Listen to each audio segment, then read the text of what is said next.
Hello, everybody. I am a practicing therapist and I am also a doctoral student of psychology. Today, I want to talk about signals that women give towards attractive men and men that they are attracted to. The first one is actually ambiguous signaling. So, it is actually this approach avoidance cue. And it was actually requested by one of you guys mentioning someone specifically called a flirty frown. And I was not really sure what that is. And so I asked him, what does this particularly mean if you could expand upon it? And he did expand upon it a little bit. And due to his expansion, I was able to find some evidence of this, and we're going to talk about it. So, what he was calling was a flirty frown. This is what I found. Now, I don't know if this is specifically what he was saying, but this is the best information I have at this point. And if I have more, I will make more videos following up with that. But we do see that it's more of a pout, a slight frown, paired with eye contact. And this creates that approach avoidance cue. In other words, some people might call it mixed signals, even though that's not necessarily what it is. It seems that it is more to signify seduction. And we see that the frown in of itself is uncertain, seriousness, or some mild resistance. However, the eye contact and attention signals interest. And so this is more like playfulness, to which she wants some sort of banter or some connection from your side. This combination, however, is ambiguous, which often increases attention and perceived attractiveness, to which she actually is showing you her intention, and you observe her to be, it does seem like you do see her as ambiguous, but you also want to understand her better, which is why women do this. They don't want to show all their cards right away. She wants to see that you like her as well. This is what it seems like this particular expression actually signals. And a lot of these are micro expressions. And so these expressions are typically shown at a short window of time. A lot of you guys like videos on micro expressions. And so I do like to make videos on this topic. They are often involuntary, and they do actually, based on research, reveal genuine emotions. It usually lasts less than a second, though. So this is tricky. It doesn't always, though. For example, the first one we were just talking about can be held for much longer than a second. It can be something continuous. And while they can show attraction, it is important to remember that context matters much more than any single signal, okay? Attraction is usually a cluster of behaviors, not just one isolated cue. And these are things that we have touched on this channel, but especially in our group. And if you want to join our group, we have a lot of exclusive content. We have a lot of things that we talk about and discuss pretty much daily, as well as just showing videos of things that we're doing. I have some videos of me in my car just expressing some things that I'm going through, some things you guys are showing, like your dogs, your cats. Some of you guys are showing your work stuff, which is really interesting. And I made this community so that a lot of men, and all of us actually, because there are women in that group as well, are able to communicate and connect with one another in a positive way. And if you guys want to join that community, it's pinned in the comments. And so what we're talking about here is actually sometimes what we can see of these context behaviors, okay? These cluster is positive emotional arousal. This is like liking someone. And then we have a brief suppression of that expression. This is what we call a social control, okay?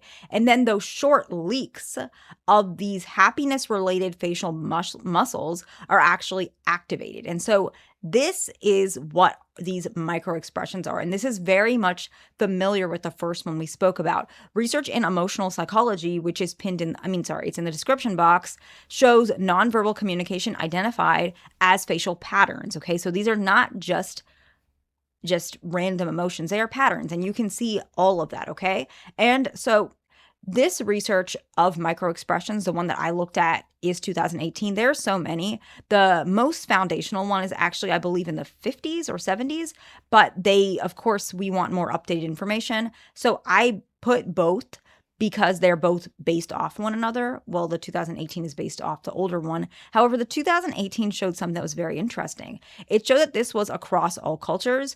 And it was just more specific to that as well. It was also that it's involuntary, okay? The next one is that there is head tilting, which is a micro adjustment towards you, okay? And so they have attention towards you, and in response to their attention and response to you, their head is tilted, okay? This is involuntary, but sometimes it doesn't have to be, and you can tell by the difference between if they are trying to signal something further, because normally the head tilt is longer if it's more voluntary. Regardless, the tilting of the head while looking at you shows interest, but it also signals attentiveness.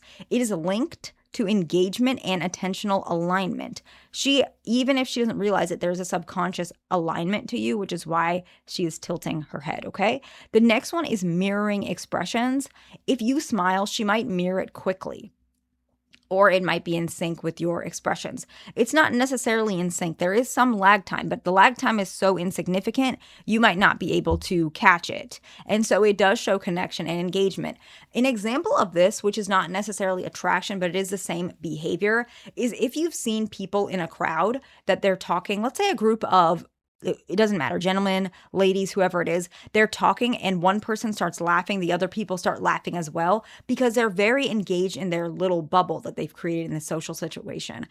Even in class, maybe you guys don't remember, but like in university, for example, if you had smaller classes, I know some of my classes were like 300 people, more common with the, beginning courses, right? But as you get more specific, sometimes your classes are like 100, 40, it depends on what university you're going to. And there are some people who form like little groups, right? Cliques, for example, and they're in the back or they're in certain settings or situations.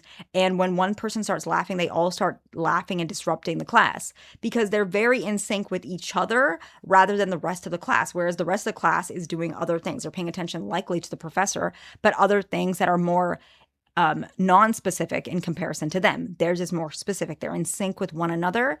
This same mechanism is the same thing with her mirroring your expressions. She's in sync with you. So subconsciously in social psychology, even a couple is called a group. And so you guys are considered a group in her mind. And so she's actually mirroring that expression similarly to what we just described, these peers in a classroom, okay? The next one is raised eyebrows when she sees you. This is very, very quick. And so this one is hard to see, but if you see it in combination with other things, I'm sorry about all the noise. My laptop is just being annoying today. A lift of an eyebrow, okay? A slight eyebrow lift. It can signal recognition and excitement.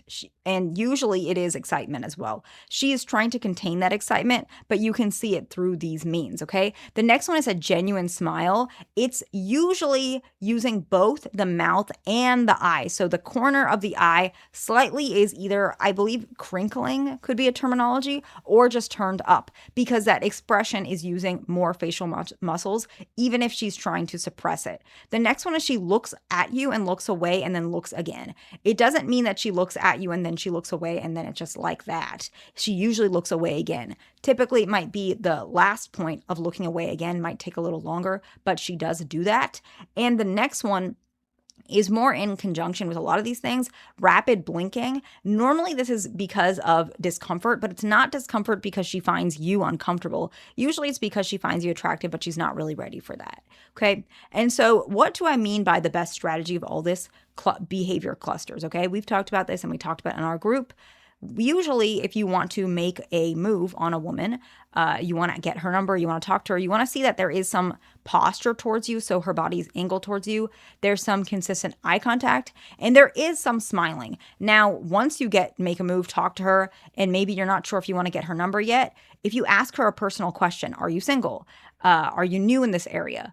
And she responds relatively quickly and not very closed off, or even if she's closed off, because some ladies are shy, she's still answering your question without any sort of combative behavior. So example, if you say, are you new in this area? And she says, yeah, I am new in this area. Or she says, no, I'm born here. Even if her body language is a little bit closed off, if her response is showing, yes, she is listening to you, this is a sign that she is attracted to you. So at that point, you can go ahead and get her number. And so the research is pinned in, it's in the description box, 1971, 1982, 2003, 1986, and then the newer one I told you, 2018. I hope this video is helpful to somebody. Please like, subscribe. I'll see you in the next one.